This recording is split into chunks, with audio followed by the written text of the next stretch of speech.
এলআইসিতে হয়েছে বড় সড় স্ক্যাম এবং ডুবে যেতে পারে আপনার টাকাও। আপনার জমানো অর্থ স্ক্যামের দ্বারা প্রতারিত হয়ে আপনি আপনার সর্বস্ব খোয়াতে পারেন। কি এমনটাই শুনছেন না সোশ্যাল মিডিয়ায়? সেই ভুল ধারণা ভাঙার জন্যই আজকে আমি এসেছি। তো এলআইসি তার টাকা বিভিন্ন কোম্পানির কাছে শেয়ারে বিনিয়োগ করে। এলআইসি প্রায় 57 লক্ষ কোটি টাকা বিনিয়োগ করে রেখেছে ভারতবর্ষের বিভিন্ন কোম্পানিতে। এর মধ্যে যেমন state bank of India, Indian oil, tata থেকে শুরু করে রিলায়েন্স, আইটিসি থেকে শুরু করে এশিয়ান পেইন্টস, বাজাজ থেকে শুরু করে মারুতি সুজুকি এবং অন্যান্য আরো কোম্পানিতে এই এলআইসি টাকা বিনিয়োগ করেছে। বিনিয়োগ করা কোম্পানিগুলোর মধ্যে রাজেশ এক্সপার্টও একটা।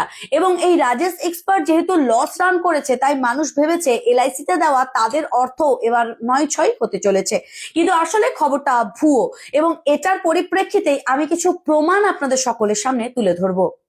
2025 থেকে 26 আর্থিক বছরের শেষ ত্রৈমাসিকে এলআইসি 23,420 কোটি টাকার দুর্দান্ত নিট মুনাফা করেছে। ব্যবসায়িক সাফল্যের কারণে সংস্থাটি তাদের শেয়ার হোল্ডারদের প্রতি ইকুইটি শেয়ারে 10 টাকা করে ডিভিডেন্ড বা লভ্যাংশ দেওয়ার কথা ঘোষণা করেছে। সম্পদ বৃদ্ধি। এলআইসির মোট নিয়ন্ত্রিত সম্পদ বা অ্যাসেট আন্ডার ম্যানেজমেন্ট AUM এটা বৃদ্ধি পেয়ে 57 লক্ষ কোটি টাকার গন্ডি পার করে গেছে। এলআইসি আইন 1956 এর 37 নম্বর ধারা অনুযায়ী এলআইসির সমস্ত পলিসি টাকার উপর ভারত সরকারের 100% গ্যারান্টি থাকে। এর অর্থ হচ্ছে কোনো অবাস্তব পরিস্থিতিতেও যদি এলআইসি কখনো আর্থিক সংকটে পড়ে, তবে দেশের সরকার আইনত পলিসি হোল্ডারদের টাকা ফেরত দিতে বাধ্য।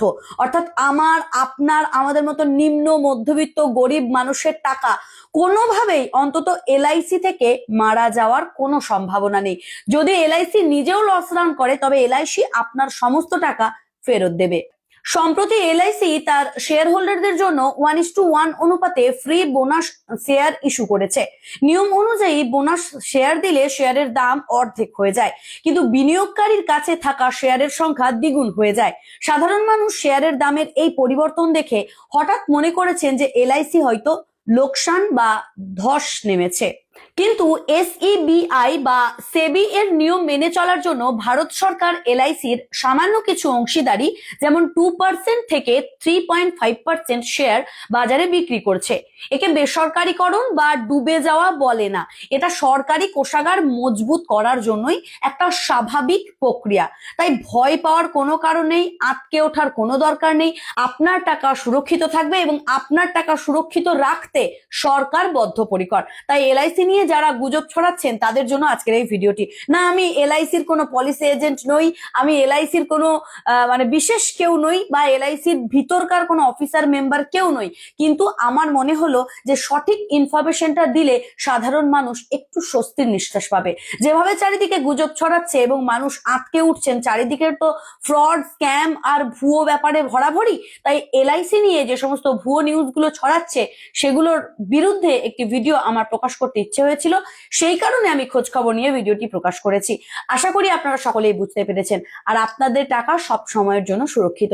এলআইসি আপনাদের জীবনের পরেও আপনাদেরকে সুরক্ষা দেবে। তো এটুকুই আজকে বলার ছিল।